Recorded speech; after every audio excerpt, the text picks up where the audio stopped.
Time to, introduce yourself, give us a little bit of background about you before we get started fully, okay? Thank you, Patricia. My name is Emma Olorenshayi.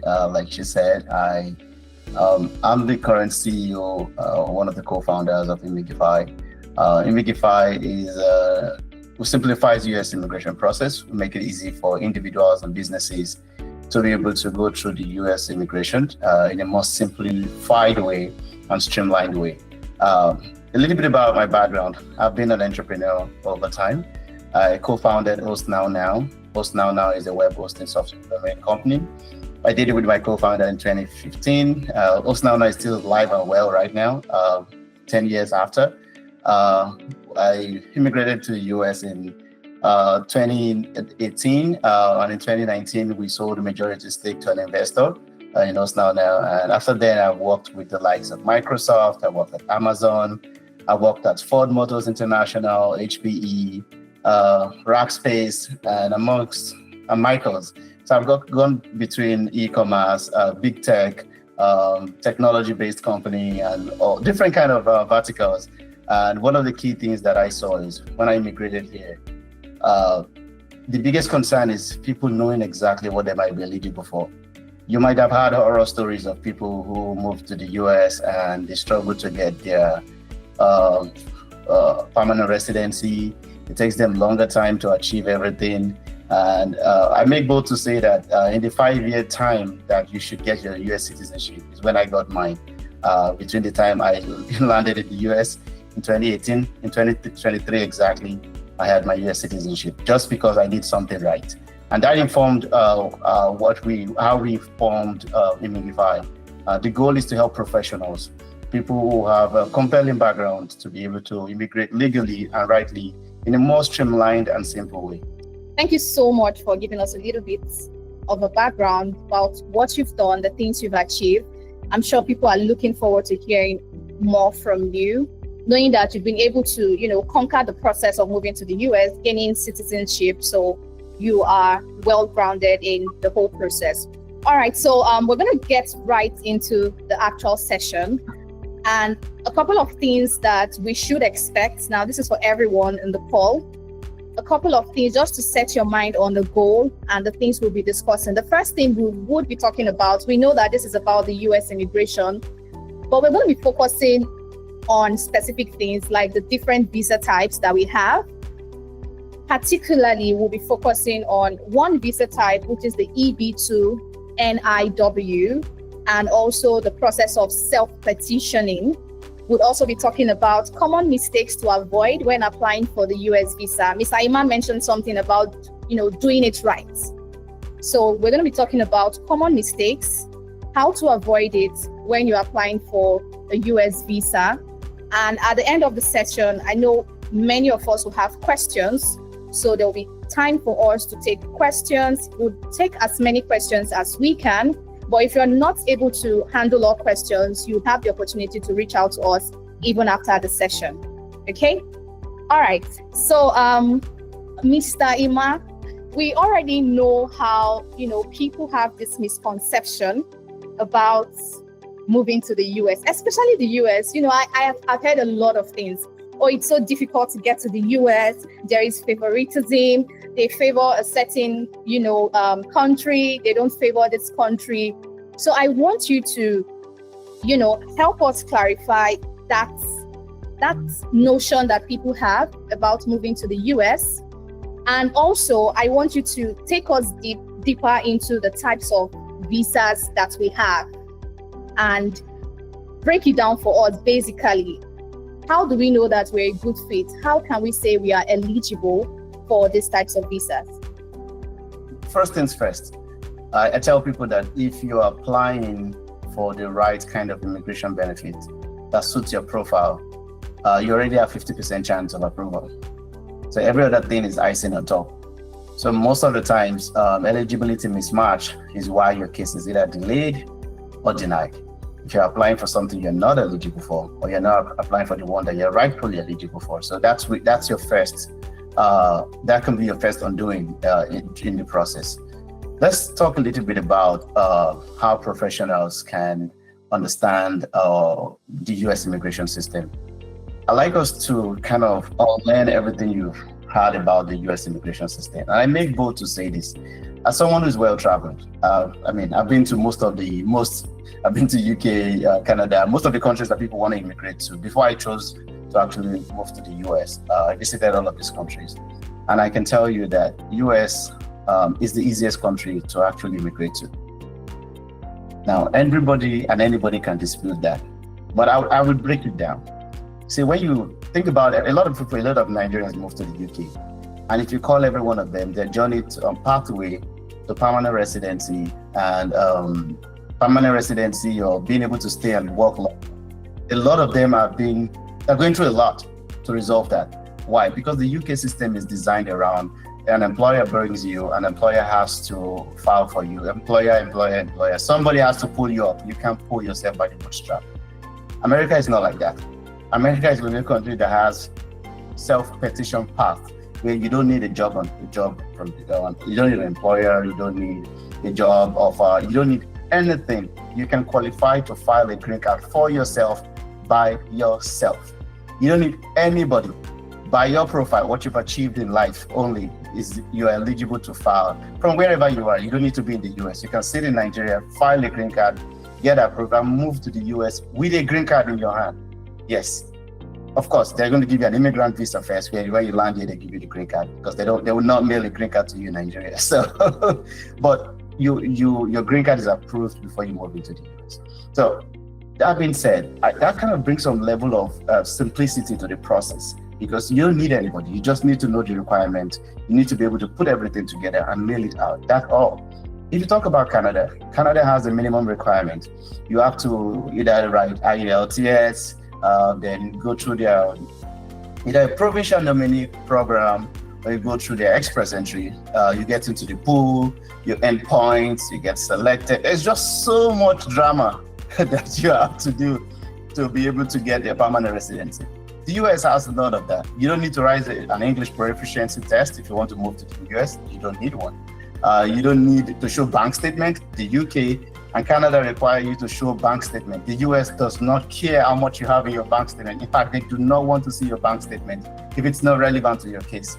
In most self-petition cases, they will never ask you to submit bank statement to show you can support yourself. And I say that authoritatively. You can go read of USCIS website. There's nowhere where they state you have to submit a bank statement to show you can afford it. No. So that brings some level of simplicity. I keep talking about simplicity to the US immigration system. I don't know whoever sold that mindset to us, that US is the most difficult country to immigrate to. No. Their barrier to entry is the lowest of Canada, UK, and every other country people move to. If you have a bachelor's degree, for instance, and you have 5 years of work experience, and you've done extensively well in your career, that's enough grounds for you to be eligible for a US green card. Yes, and that's the green card we're going to talk about extensively today. We're going to talk about two different routes for professionals, from EB1, EB2, EB3, but we're going to talk about the ones with the lowest barriers, the one that everybody, an average Nigerian, is eligible for, which is national interest waiver. That requires only bachelor's degree and 5 years of progressive work experience in certain fields. So that's all that is the basis for you to be eligible. So today we will dive into what that is, what are the opportunities, how can you start, and what are the things we've seen over time that we know that if you put in place, we guarantee you a great chance at success. You will need to go a little bit deeper about the EB2 NIW visa. Now, I know that visa is majorly for highly skilled individuals. And like you said, you just need a bachelor's degree and 5 years of work experience. But yes, can you let us know, walk us through the process of the EB2 NIW, what it entails, how do we qualify? I know you already mentioned the basics, like the bachelor's degree, but are there other things that if we know that we have a very strong chance of, getting the EB2 NIW? Amazing. Yes, absolutely. Thanks for that question. The EB2 actually stands for the Employment-Based Second Preference Green Card Opportunity. It is a green card permanent residence route. It is not just a visa. Of course, you're going to get a visa. I will get to why you get a visa first before you get a green card. So the process is simple. You need minimum of a bachelor's degree. Beyond the bachelor's degree, you need minimum of 5 years of progressive work experience. Now, in the past, this has only favored people in tech in the past, meaning you have to be in a STEM program. But now it is open to everyone, whether you're STEM, whether you're non-STEM, whether you're business. They've added business and art. And when it comes to business and art, that's a wide range for a lot of programs. So, but you need a bachelor's degree, you need 5 years of work experience. Now, under EB2, there's two classes. There's national interest waiver and there is exceptional ability. Now, for national interest waiver, the meaning of national interest waiver is you're going to prove to the US government that whatever you're doing in your career is of national interest. And based on that, they should waive the requirement for a job offer. Usually the US wants a company to bring you, just like Canada, just like the UK. But you can say, hey, I am into science. I'm a chartered accountant, but my area is fraud analysis. And based on that, because of the growth of the way fraud is growing all over the world, I'm able to impact the economy and make the economy a safer and better place. And based on that, I think you should waive the job offer requirement and let me be able to petition for myself based on my profile and achievement. So when it comes to your career line, you would need to be a professional, 5 years of work experience minimum. If you have certifications and other things, that makes it perfect. Now, one of the things, before we go too far, one of the things I want to pride ourselves in as Immigify, we take the time to walk you through. Now, not everybody will be ready day one. Some people will come to us, we say, do you have a bachelor's degree? You have 5 years of work experience? Perfect. But we know not everybody will be ready day one. So we can help you build a timeline, how to be ready in 3 months, how to be ready in 4 months, what you need to be doing, what you need to be preparing with, the trainings you need to take, the courses you need to take. How we get you to the point where by the time you're applying with confidence that you will get an approval. So let's go back to the process. So national interest waiver, let's say you have the requirement. You have a bachelor's minimum, 5 years of work experience. Now, HND is also allowed. Yeah, HND is an equivalent of a bachelor's degree in the US. So you don't need a postgraduate if you have HND. They're also allowed to apply for this program. Once you have all of that with your training, certification, you would require a reference from your previous employers just to show that truly you perform the duties that you claimed you've done. A lot of times you just want them to write about your impact. What impact did you drive while you were there to show that you have exceptional ability?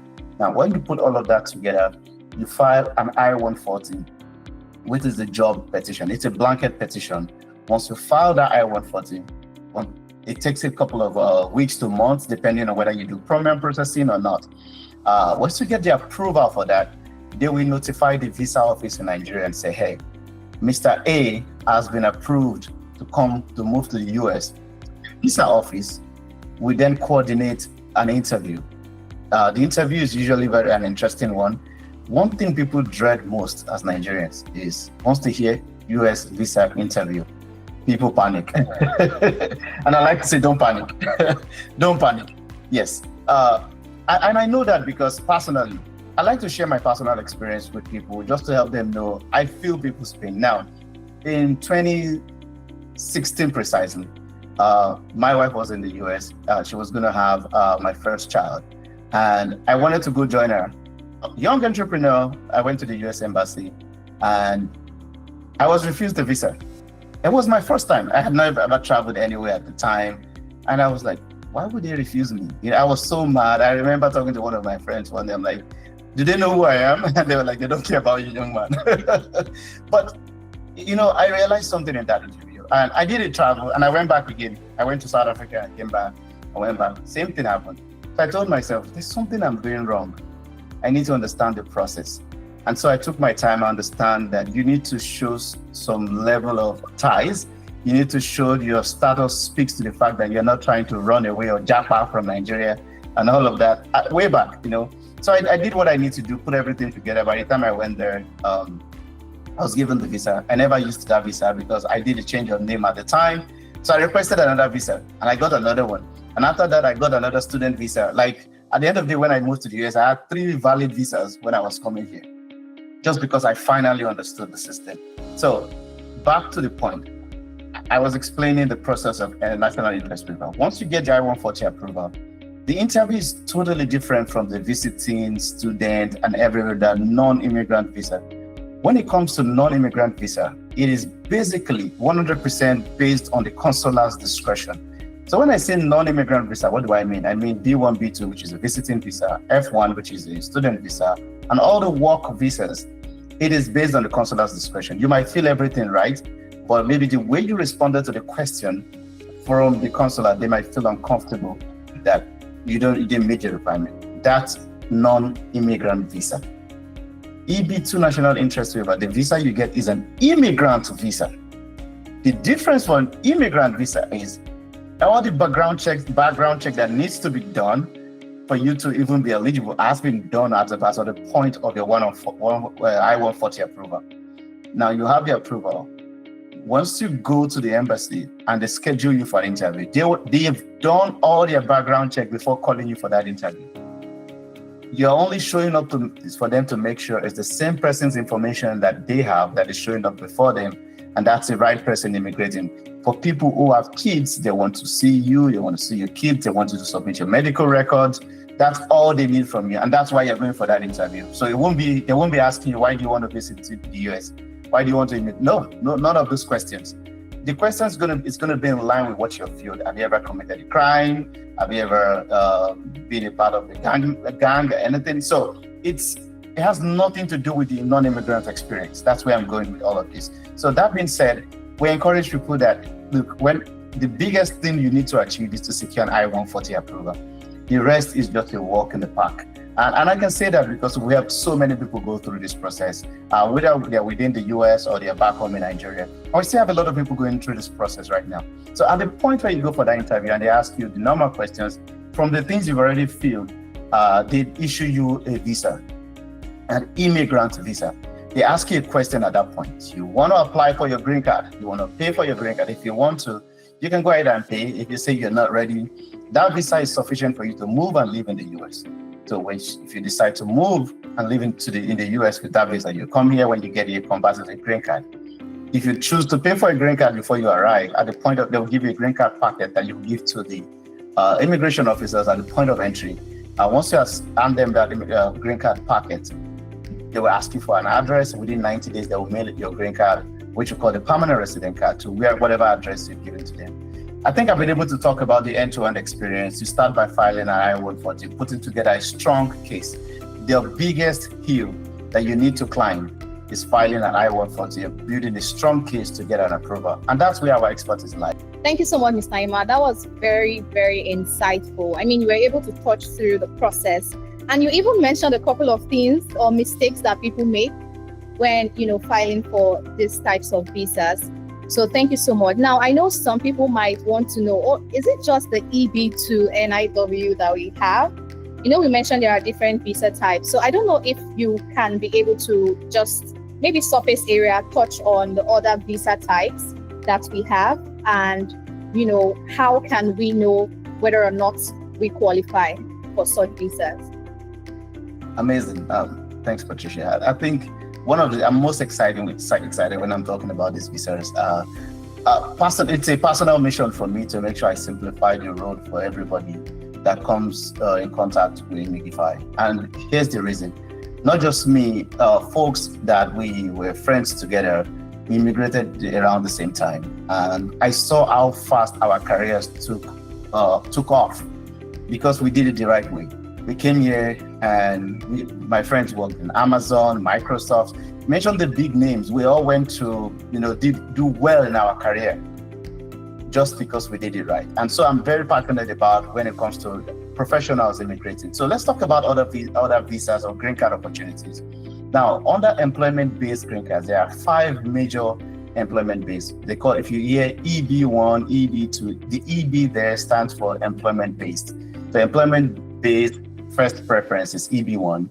Now, there are very few people that are eligible for this, but just like I talked about EB2 that you can petition for yourself, EB1 has the same thing too. So if you're a professor, you have a PhD, or you've done a lot of publication, you've always been in the news for your impact, or in your profession, you've achieved the feat that most people have not achieved, EB1 will be the best spot for you. Now, there are people who have ingredients of these things, but they are not there yet. When you come to Immigify, we build a roadmap for you and say, be ready in 6 months. We look at your profile and say, we can have you ready in 6 months. This is what you need to do. We will work with you between now and the next 6 months, what you need to do for you to be ready. So that being said, EB1 is for people they call them people with extraordinary ability. It could be in art, it could be in business, it could be in technology. And I make bold to say that, not just me, my own brother who is in business, he's not a tech person, went through us and he got his EB1 too. He's just a businessman in Nigeria. And he got his EB1 too. So you don't need to be in tech. I know a lot of people think you have to be in tech. Yes, tech has an edge, but you don't need to be in tech. There are just things we know that you need to put in place before you apply. We tell you, don't waste your money. Do it the right way. Make sure the documentation is correct before you push your case in. That's EB1. We've talked a little bit about EB2. EB2 talks about exceptional ability, national interest waiver. The requirement on EB2 most of the times is you should have minimum of a bachelor's degree. It is best if you have a master's, but if you have a bachelor's degree, minimum 5 years work experience in a specialty. Now, a specialty career, it could be anything, but you need to prove that what you've done, it can fall under national interest waiver, meaning that they would waive the job requirements. You don't need an employer, you don't need anybody to invite you or file for you. You can totally self-petition. That's EB2. So I said EB1 has self-petition too. EB2 has self-petition. Then EB3, that's an exciting one. There's no self-petition in EB3. You would need a company to help you. But the good thing about EB3 is we have both flavors of professionals and non-professional careers. What do I mean? If you heard about nurses moving to the US and all of that, those are professionals. They fall under EB2, EB3, they call them Schedule A. So under EB3, you need an employer to file a petition to bring you to the US. Now, there are people that are not educated. How do they move to the US? The US has made provision for everybody. And we used to say, one of the things we say at Immigify is, there's green card for every and any kind of person in the world. No matter who you are, whether you're educated, whether you're a farmer, whether you're a mechanic, there's a green card for everybody. And when people challenge us, we break it down for them and say, hey, unskilled labor under EB3, you don't need education. You don't even need high school. You don't need to go to school at all for you to immigrate under unskilled labor. You can be working at a hotel. A cleaner in the hotel can immigrate through EB3. A man that does his own farm in his backyard can immigrate by using EB3. A mechanic can immigrate using EB3 on skilled labor. There's just the spectrum is so wide that you need someone that has an in-depth understanding to let you understand how your profile aligns with every one of these opportunities. Now, EB4 is for religious leaders, GOs, pastors, people who work in church. Now, do you know that if you're a drummer in your church, you can immigrate under EB4? If you're a choir leader in your church, if that church has an affiliation with the church in the US, you can actually get a green card with that under EB4, employment-based fourth preference. So some of us have been choir masters for years. You don't know that that's enough for you to be able to immigrate to the US. That's an interesting thing. Then let's talk about EB5. EB5 is for big spenders. You need to have between $500,000 to $1 million to invest in a business in the US. Based on that, you can actually file for a green card. So I've spoken about all the green card permanent resident routes, but that's not all. There are a lot of other interesting things that have a shorter timeline that can get into the US within 6 months. And those are the work-based visa. Now, one thing we say, and I know people ask us, why don't you do it? We don't do visiting. If you come to us and say you want to visit here, we're like, go meet a travel agent. We're not a travel agent. Go talk to a travel agent. If you say, I want to go study in the US, go meet a travel agent. We're not a travel agent. We are an immigration company where we help people relocate dignifiably and legally so that when they get here, they can live a good life. They can move with their family. They can, their careers can pick up, give their career a better opportunity. That's our own goal. We're not for folks who wants to visit. So it's not pride. It's just that's our area of focus and expertise. So let's talk about the visas that we offer. O1. O1 is also an extraordinary ability, sir.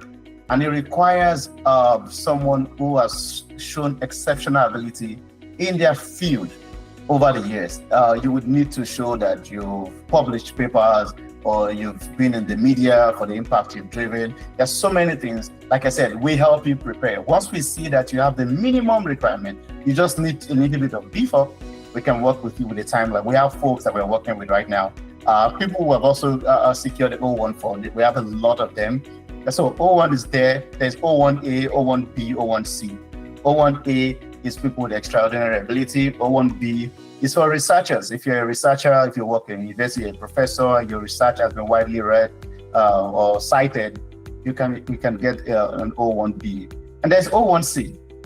If you're an entrepreneur and you have your company branch in the US or you registered your business in the US and your company is driving impact and driving numbers, O1C is the way to send yourself. You can move yourself from your Nigerian office to the US office. Easy, straightforward, within 6 months.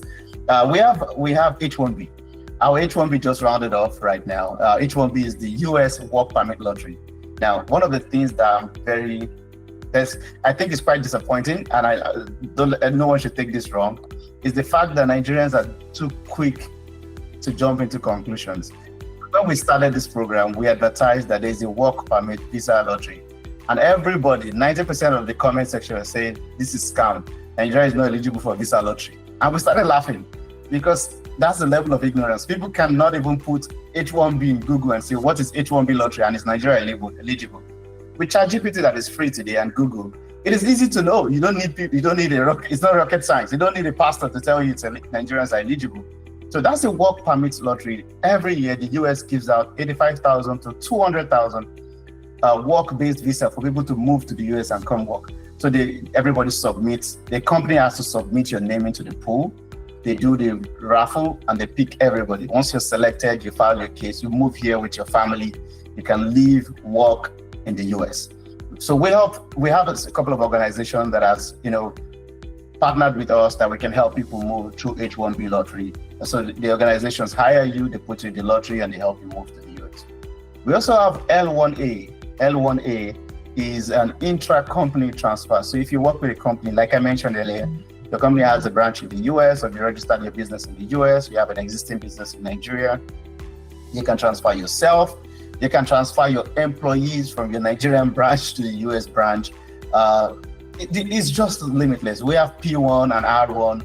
P1 is for people in art. If you're a musician up and coming, you have a label, you have an EP in the market that is doing well, we can help you secure a US visa to come here. So if you see that terms, all of them, they visit the US and stay here as long as they want, it's because in the beginning, a lot of them, their producers, their promoters get them a P1 visa that allows them to come here, open bank account, register a company here, receive all their royalties in dollars easily, and go back and forth Nigeria. That's the value of a P1 visa. We also have R1 visa. It's for religious organizations. You want to send a pastor, or you're a pastor, you want to go start a church in the US, R1 visa is what you need. So that's the spectrum of what we have. If you notice, everything I've talked about is work-based, meaning that when you're coming here, you're able to work. You're not doing under the table work. You're able to live a good life and further your career. It's amazing to see that there is actually a visa for everybody. When you mentioned if you're a chorister in your church, or if you're a pastor or a choir master, I'm just wondering what was going on in the audience, because I'm sure we have some choristers and some choir masters, and they didn't even know that, serving in the house of God can also land you a visa in the United States. So that's amazing to know. I can see that some hands are raised up. Don't worry, there will be time for us to take your questions. We just have one more thing to cover, and then we'll open the ground for as many questions as we can take. Thank you so much, Mr. Ima. It's been very insightful. So lastly, you already touched it a little bit, but I've heard people say, oh, what's the possibility of me not getting denied? I don't want to go to the embassy and then I get denied my visa. So I want to know as well, what are the common mistakes that people make when they are applying for a US visa, and what are the steps we can take to ensure that we avoid making those mistakes? That's a great question. Thank you, Patricia. I think I would want to start from the immigrant visa or green card route. Now, I am not a prophet, but I can tell you that the immigrant visa has about 99.9% approval rate, unless you're village people. That's a joke anyway. Unless the many people have said you are not going to leave. So what I want to refer that to the days of visa lottery, diversity lottery, green card lottery that America used to offer Nigerians. Way back, once you win a visa lottery, then you're as good as you've moved to the US. They're just steps you need to take, things you need to. You hear that time, oh, somebody wanted a visa lottery, relocate. It's exactly the same thing. If you file an EB1, EB2, just think about that you just won a visa lottery. It's the same thing, because once you're approved, you have the same approval as the person that won visa lottery. All you have to do is present yourself. Now, there are concerns that might come up. If you've committed a crime before, because they will request they will do background check, they will request police report. So if you committed a crime, you've dealt in drugs, you've done all these illegal things, yes, you don't even need to believe people, they will catch you themselves. You would not be able to go. But with a clean record, every one of us with a clean record, once you have an approval, it's a matter of when, it's not a matter of if. But immigrant visa, please hear me clearly, immigrant visa, the EB1, EB2, it is as good as guaranteed. And that's why most people are rushing to do it. Even though the timeline might be a little high, but they are guaranteed that the day they get it, they are moving with their family to the US with a green card to live there permanently. You can buy a house, do whatever you want, travel back and forth. You're not hiding from anybody, whether Trump is there or not. So that's the immigrant visa. Now, the non-immigrant but work-based visa. For O1 has a 90% approval. Now, and I'll be very honest with you, if we're going to file an O1 for you, you go through what we call an eligibility process. Is where we pass you through the furnace and make sure that you are pure. Meaning that O1 is an extraordinary ability visa. You need to have the ingredient of being extraordinary. But no, most importantly, you need to be able to converse as someone who's extraordinary. So let's say we get you an approval as for O1A, and you get to the embassy and they ask you, what do you do? And you say, well, I'm a lecturer. And that's all you say. How do you cannot get that visa? Because whoever is interviewing you has seen that they say you have exceptional, extraordinary ability. They need you to speak to that. So one of the common mistakes people make when it comes to non-immigrant work-based visa is not being informed on how to prepare for their work-based interview. If you're coming as a professional and you've submitted a document and they've proven you right and they've established your status in the US, you just need the visa to enter. Now, that's the thing about work-based visa. Once you get your approval, your status in the US is established. You just need to find a way to enter the US. The visa is just a tool. It doesn't determine your status in the US. And that's one thing I try to let people understand. The visas we get is only for the point of entry. The visas is only for point of entry. After you enter the point of entry, you would not use your visa until you leave America again. If you are not leaving America, your visa is useless once you enter America. So what is most important is the petition we file for you, which is what established your status, is what determines how long you will stay, how long you can stay, what you can do, what you can do. Can you go to school? Can you work? So when it comes to non-immigrant visa, we try to encourage people when you go through the process. You're expected to be a professional. When you go for interviews, you need to respond to questions as a professional. If we say you're a tech person and you're a software developer, and they ask you, what do? You say software development. You have to take it a step further. What language do you write in? What project have you done that you're most proud of? Can you refer to the biggest project you've done? What research have you worked on? So one of the things we do is when it comes to that point, we train our clients on how to respond to those questions. Take it from me as someone that has gone there twice in the past, almost 9 years ago, and they got bounced, and finally went back and got it 3 times. I know I know the feel of when you go, what you should say. See, I tell people, US visa interview is 70% sentiment analysis and 30% documentation. 30% is fill your form right. The rest 70% is them analyzing your response within that 5 minutes that they talk to you. So you need to say the right words, and you need to appear as you understand and you know your path of career. So we cannot ask you to be a professional or file a case for you. Strong case, you got the biggest part of your journey has been approved. If you show up for visas, there's a way you should answer questions. There are professional ways for you to speak. If there are lingos that are related to your profession that you need to use, you need to do that. If you need to school them, I tell all our professionals when you're going to the embassy, go with the mind that you want to go lecture the person. The reason is all the consulars they're looking at, I make bold to say it, I've been in America for a while, the academic qualification is lower than average Nigerian. I make bold to say it. A lot of them might not even, the entry level for government job in the US is not a bachelor's, it's high school. Yes, in the US. So most of the white people you see interviewing you, they only have high school, some of them only have OND, what they call associate. So that mindset gingers you to know that I'm even better than the person I'm talking to. So let me school them about my career. Let me school them about what I've done. Let me school them about my achievements. And that's the kind of things we pump into you to let you know that when you go as a professional, you speak as one, you act like one, you deliver your answers as one. And that's the biggest mistake when it comes to our non-immigrant work-based visa. So people realizing how they should appear, what they should say, and how they should communicate the value that they carry is the biggest thing we bring to the table when it comes to preparing them for those interviews. All right, that's so awesome. And I believe that's something that Immigify does. Obviously, that's what we do here. We prepare people on how to ace their interviews. Thank you so much, Mr. Ima. It's been really insightful. I've also learned a lot from you just speaking, and I'm sure that everyone listening has also learned as well. I see a couple of hands raised. We have about 4 persons who raised their hands. So we're going to take questions. If you can type your questions, if you don't want to speak, if you want to type your questions in the chat, you can also do that as well. But I think the first person I have here is Afiz. I think he raised his hands first. So it's time for question and answer. If we don't know, we're done, taking a couple of things that Mr. Emmanuel has spoken on.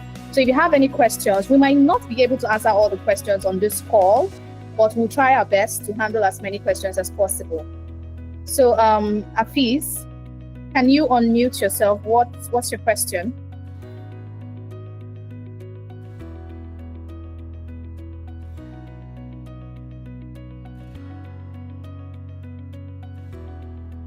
I don't know if you can hear us. Okay.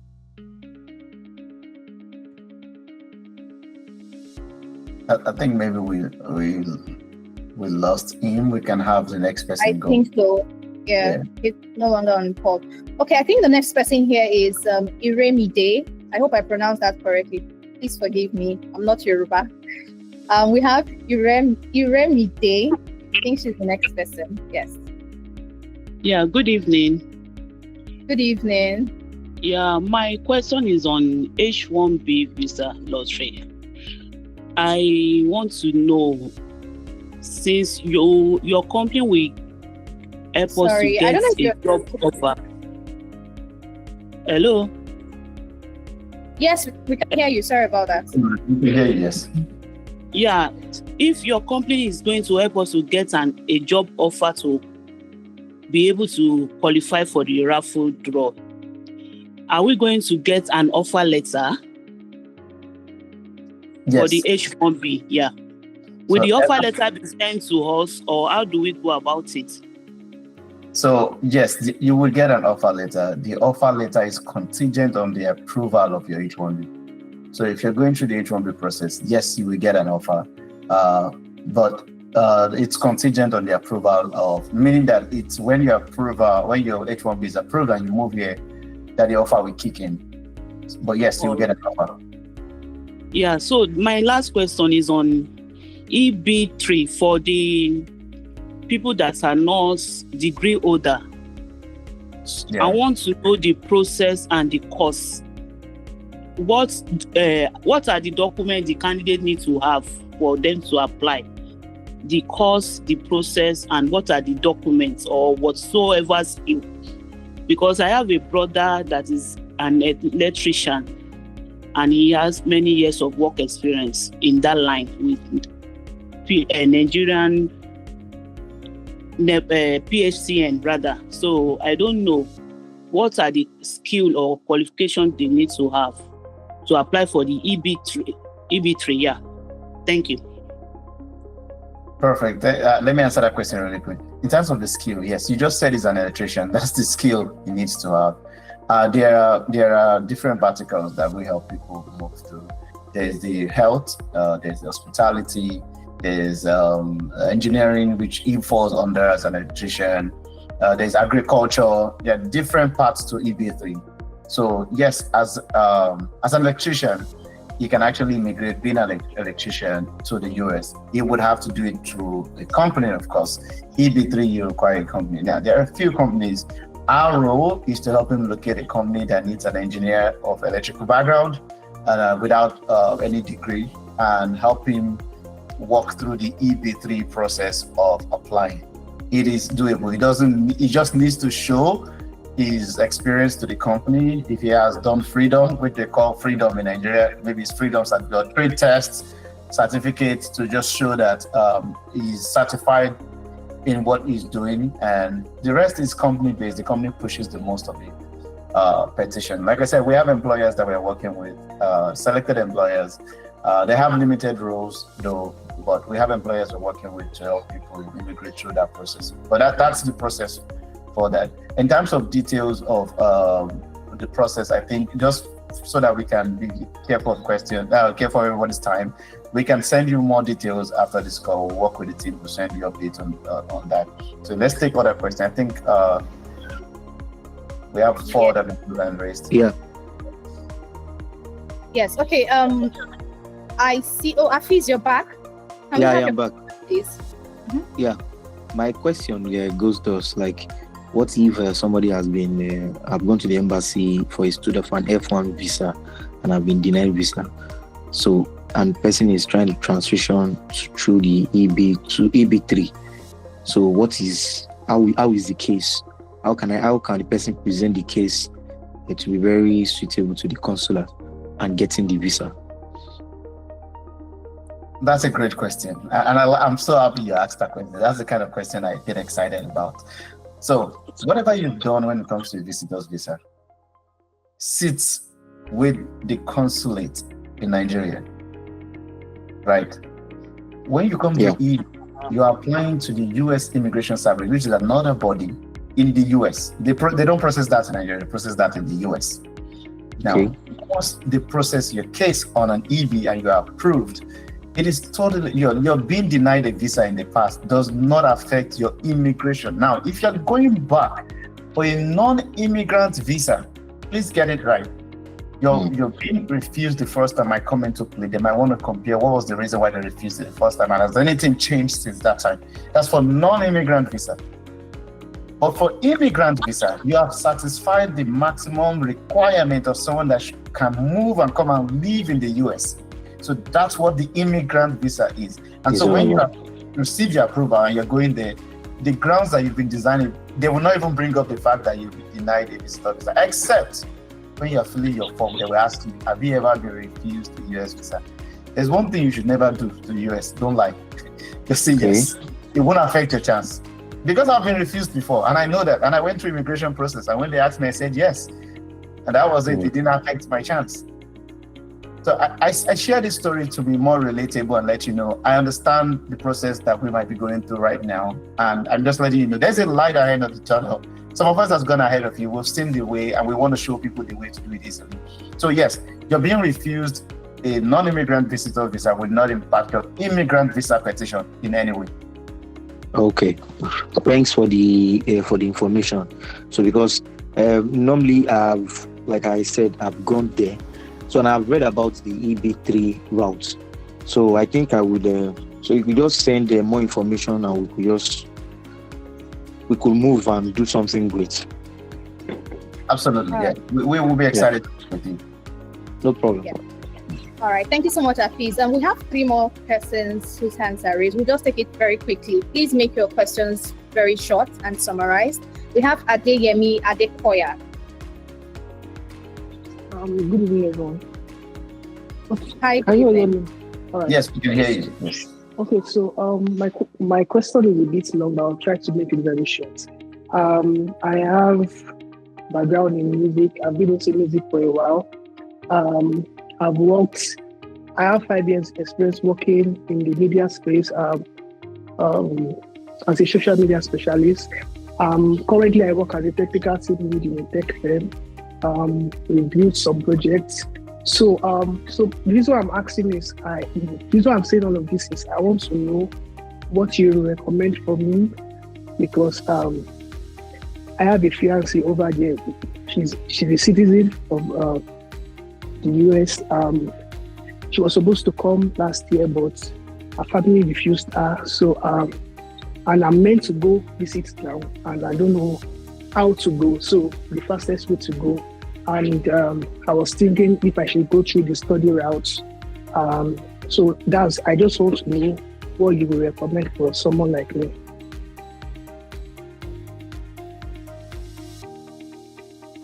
Sorry, I was on mute. We can tell you your options, but we can't tell you what to do.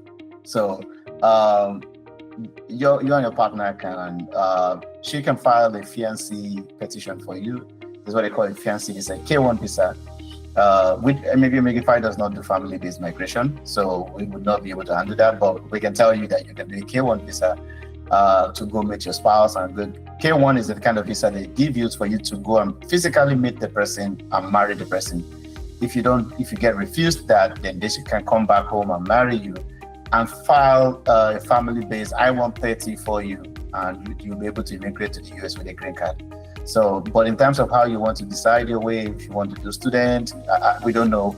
But if you want to immigrate to the US by yourself, without relying on anybody, then you can work with us. We can do you an EB2 or EB3 depending on your profile. Thank you. All right, I think I'll prefer that as well. Okay, awesome. I guess we'll be reaching out. All right. Thank you so much, Adeyemi. So we have Nimi, and we have a couple of questions in the chat. I just want to take everyone whose hands are raised, then I'll read out the questions in the chat. Nimi? Hello, can you hear me? Good evening. Yes, we can. Okay, so I joined in about 30 minutes into the seminar, and I have a few questions. I don't know if you've covered that already, but I'll just go ahead and ask them. So I'm quite familiar with the EB2 National Interest Waiver. I think that's the full name. And for a minute now, I've been working my way towards getting the requirements. And I know it has to do with being a master in your field or being very recognized in some fashion, right? And what do you do? I'm into art and design. I've had art exhibitions in the past. I've been the creative director of a fashion brand, and I've consciously worked towards putting it out there in terms of PR. So I have some newspapers, I have some sort of PR. So if you Google my name, you get some good search results rather. I was thinking, am I doing it right? Or I'm asking rather, am I doing it right? Or what else do I need to do to sort of qualify? Because I think I sent and uploaded a resume, but I don't know if it was covered before I came. So that's my question.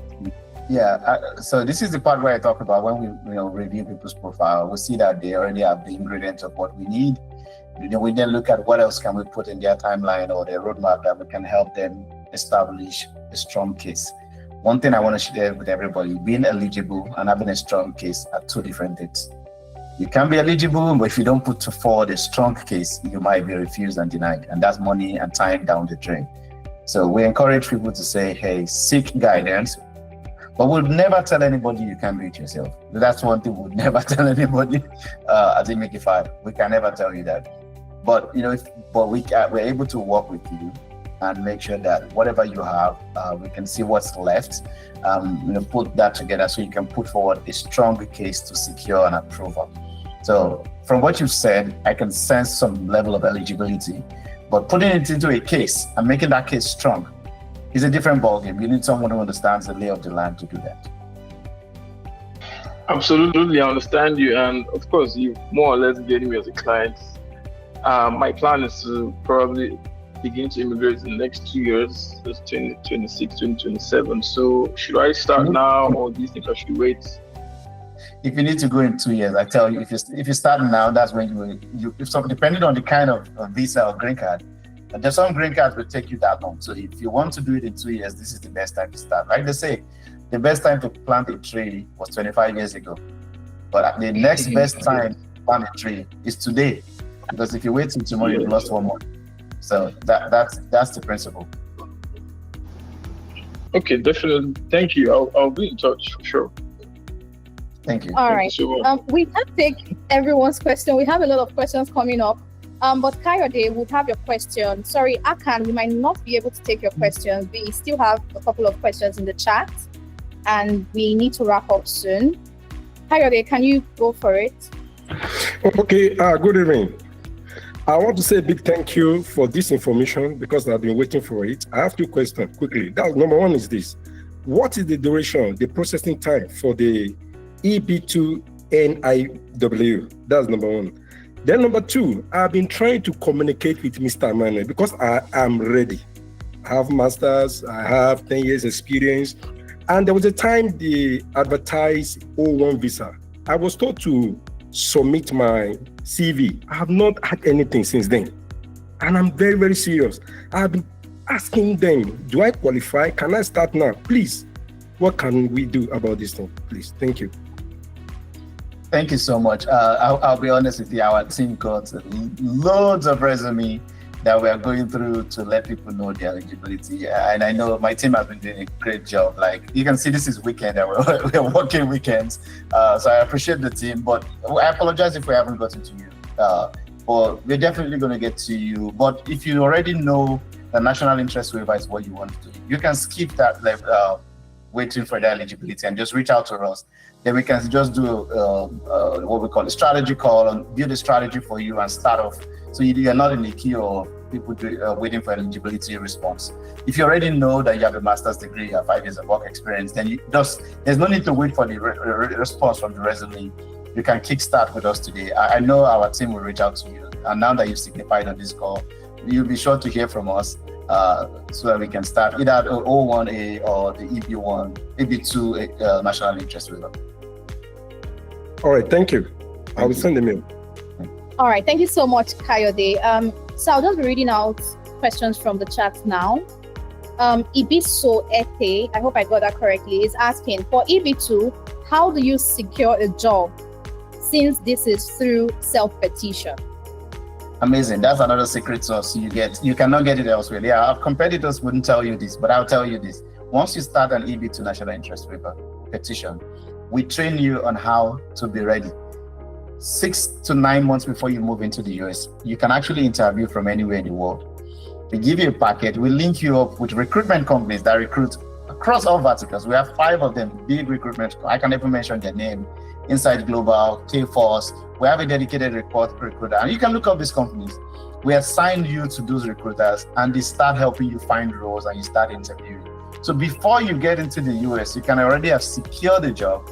You would have prepared and we would show you how to build the resume the US way, how to interview for jobs, so that by the time you get here, you already have a job. Most of the time, it has worked for most of our professionals that have moved here. It has worked for them. We tell them 9 months before, meaning that you already have your approval. Once you get your approval and you're waiting for your visa date for them to call you, start preparing, start interviewing, start reaching out. Those recruiters, you send them your resume, they'll start blasting it everywhere, start attending interviews, and you'll be surprised that you have a job ready by the time you move here. All right, thank you so much, Mr. Ima. She also wants to know if the H-1B visa lottery is closed and how she can apply. The lottery itself is not closed. Our own intake, I don't know if we want to open it, but it started yesterday, the 7th, and it's going to run till the 24th, meaning everybody that wants to be submitted, we have to submit them into the pool.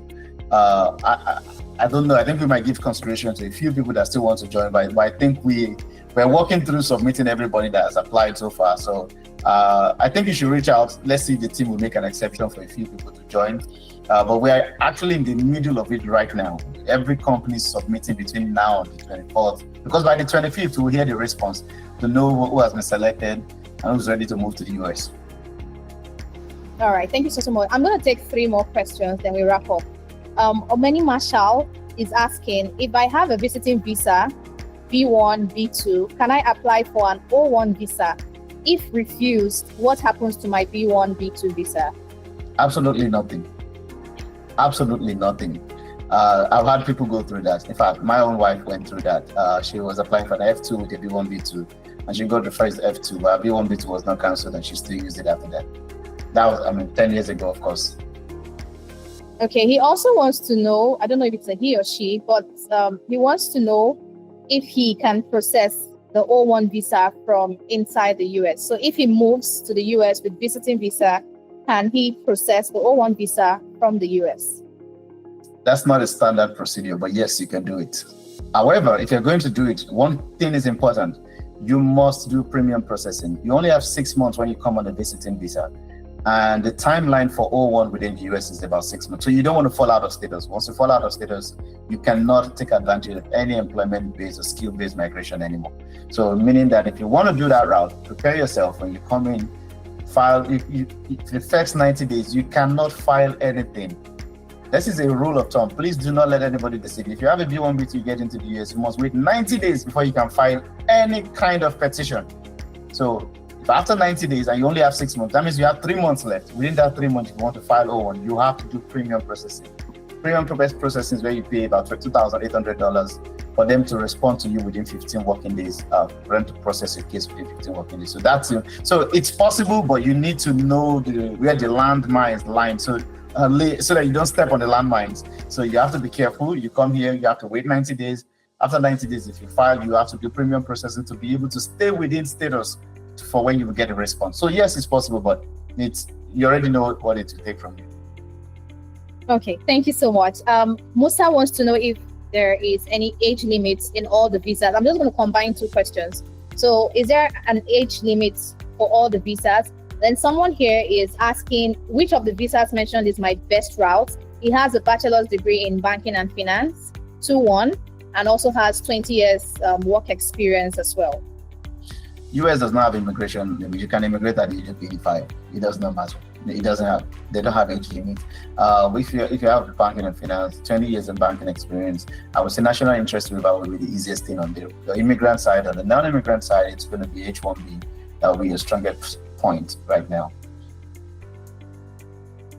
All right, thank you so much, Mr. Ima. And the last question we will be taking is, Paul is asking, with a 5 years work experience, I have been seeking immigration to the US through the study route via MBA, but with the EB2 NIW, this looks like a better option. What would you advise? Of course, it's the best option. There's no refuser, there's no denier. It's just a matter of when, not a matter of if. That's our slogan when it comes to green card. It's a matter of when, not a matter of if you will get it. It's when. You just need to wait and you get it. Of course. So it's the best route actually. There are other visa types, yes, but it's the best. You can move that route as well. Okay, I guess that's all the questions. On the chat, people just want to know how they can contact us. We'll be dropping our information for you guys to see, our email and our best contact phone number for you to reach out to us. And then I think someone was also asking how much, that's Ibiso. She was asking for the H1B. You can reach out to us. We'll get back to you with that information. It's something we need to analyze a couple of things first. For Immigify, we don't just say, oh, this is the price, pay us, and that's it. No, there are processes. So you can reach out to us via email. For those that still have more questions or need more clarity, we'll be looking out for your emails, or you can give us a call. You can send us a WhatsApp message on this number that is displayed on the screen. So I think that's it for the questions, and that's it for the live session. So I want to see the emojis flying again for Ima Olorunseyi. It's been a very insightful session, and I'm sure you guys will agree with me. So I want to see the thumbs up. I want to see us appreciating Mr. Emmanuel. I want to see us doing that. We're not going to leave this call except I see as many emojis as possible. So I want you guys to keep clapping, keep giving that emoji. Thank you. So let me know if you want me to do this anytime. I'm excited to inform people about the right way to immigrate. Yes. Obviously. And that's something I was going to mention, that it doesn't just end here. We are going to be organizing more live sessions like this because we want everyone to be informed and also make informed decision on how they move to the US. So please, for everyone here, watch out for when we make the announcement again on another live session. So you can come with your questions. If you have anyone that is looking to move to the US and needs our services, you can always reach out to us. Immigify is a company that you can trust with your US process, because we have a slogan, sort of. We say, we don't work for you, we work with you. And that means for every step you are in the know. We tell you what you're expected to do, how you're expected to go about it, and all of that. It's not a thing of, oh, give us your money, send us a document, and that's it. No, we work with you. So thank you so much. It's been a very, very, very, very insightful time on this session. People are still dropping their questions. Please reach out to us. Our email address is hello@immigify.com. Send us your questions. You can reach out to us on WhatsApp. You can give us a call, and we would be here to assist you. So once again, I know it feels sad to leave because people still have questions, but we have to go so that we can rest. But I want to say thank you to everyone who participated. Thank you so much for, sorry, I'm echoing. I don't know. Messi, can you mute yourself, please? Thank you so much. All right, so I just want to say thank you to everyone who joined the call. Thank you to our speaker, Mr. Ima Olorusheyi. Thank you for honoring our invitation and coming to give us this insightful session. So we're glad you were able to join. That's for everyone. We're glad you enjoyed the session. And once again, for all your questions, please direct it to our email or send us a WhatsApp message. So that's it from us. Thank you guys for joining. See you again next time. Bye, everybody. Yes, everyone. Bye. Bye, everyone.